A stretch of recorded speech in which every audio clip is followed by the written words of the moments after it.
কি ব্যাপার, লোকটার কোনো খবর পেয়েছো? না, অফিস থেকে বেরোয় বাসায় গেলাম, বাসার ঠিকানা ভুল, ফোনে ট্রাই করলাম, ফোনও বন্ধ।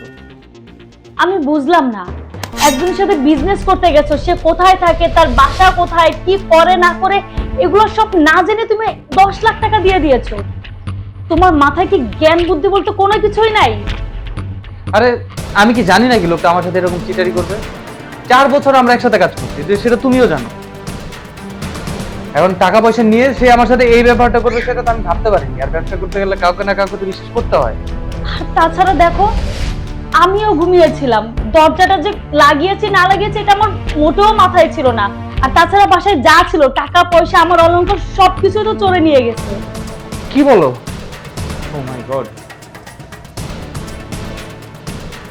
আমি বুঝতে পারছি আমার সাথে এরকম কেন হচ্ছে। সব সব আমার পাপের ফল, অভিশাপ। অভিশাপ? কিসের অভিশাপ? হ্যাঁ, অভিশাপই তো। অভিশাপ ছাড়া আর কি হবে?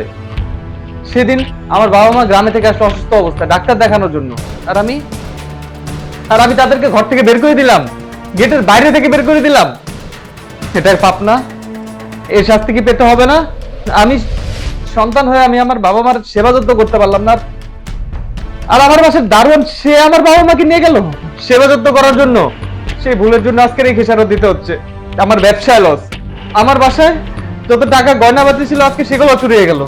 আজকে তো আমরা পথের ফকির।